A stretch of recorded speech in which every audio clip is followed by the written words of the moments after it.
بسم الله الرحمن الرحیم. ګرانو ملګرو، تاسو ته په لرن انګلیش ان پښتو چینل کې په هراله او ستړي مشو یم. ملګرو، په دې کلاس کې وزه تاسو ته مچ او مینې کوم. په دې کې ما تاسو ته خالي خانې راوړي دي. په دې خالي خانو کې به موږ مچ او مینې لګو. نو راځئ چې خپل نننی کلاس شروع کړو.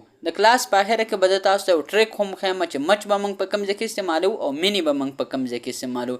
یو اسان ټریک دی، انشاءالله بیا به تاسو نه ټول عمر هم نه هېرېږي. راځئ چې خپل نننی کلاس شروع کړو. پهلانی سنټنس موږ سره سره we didn't have dash food left. نو په دې کې به موږ څه لګو؟ we didn't have much food left. Do we have dash time to finish our test. نو په دې کې به موږ لګو do we have much time to finish our test. There were not dash apples in the basket. There were not many apples in the basket. Our teacher didn't give us dash homework. نو په دې کې به موږ لګو our teacher didn't give us much homework. Do you need dash eggs for a cake? Do you need many eggs for a cake? I don't have dash toys in my room. I don't have many toys in my room.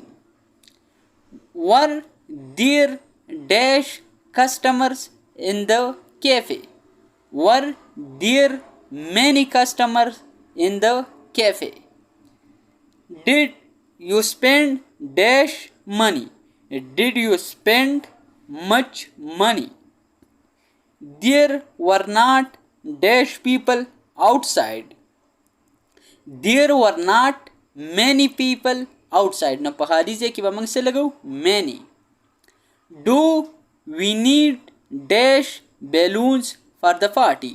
نو په دې کې به موږ لګو do we need many balloons for the party. 11 number sentence ته ګورئ. There is not dash snow in Uzbekistan. نو په دې خالي ځای کې به موږ څه لګو؟ There is not much snow in Uzbekistan. Did you find dash information? نو په دې کې به موږ لګو Did you find much information?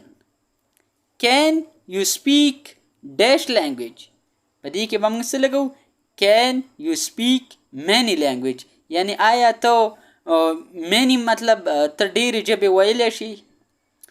Did he visit dash country last year? Did he visit many countries last year? ملګرو، دا د انګلیسۍ د زده کولو لپاره ډېر اهم دي، ځکه چې مچ به موږ په کوم ځای کې لګو، مینې به موږ په کوم ځای کې لګو. نو په دې کې به زه تاسو یو ټریک هم د ویډیو په اخره کې ښیم، خو راځئ چې خپل کلاس مخکې طرف ته بوځو. There is not dash honey in the jar.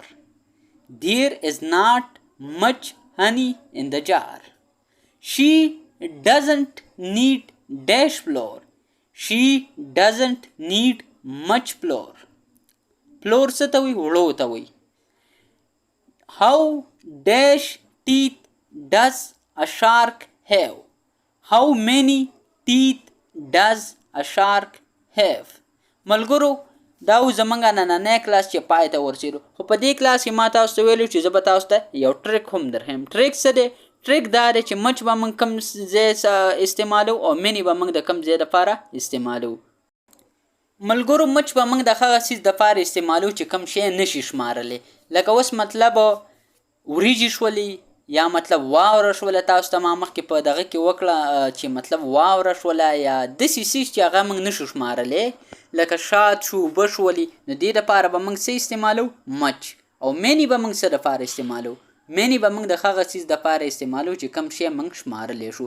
لکه اوس مطلب کسان 15 خلک دی، مطلب وی شماره، یا مطلب 15 مڼې شولې، 15 مالټې شولې، یا 15 کټونه شولو. نو کوم شي چې موږ شمارلی شو هغې دپاره به موږ مینې استعمالو، او کوم شي چې موږ نشو شمارلی نو تاسو ته ما ویل چې شات اوبه شربت وغیره دا څیزونه وریجې دا څیزونه موږ نشو شمارلی چینی نو دې دپاره به موږ منی استعمالو. ملګرو زه امید کوم چې په دې کلاس به تاسو په اسانه طریقې سره پوهیئ. ملګرو که بیا هم نه یې پوهه نو بیا موږ ته په کمنټ سیکشن کې کمنټ کولی شو، انشاءالله موږ به تاسو ته بیا هم په اسانه طریقې سره زده کوو. ملګرو نننی کلاس زموږ پای ته ورسېدو، انشاءالله تاسو سره به په یو بل نوي کلاس کې ملاقات کیږي.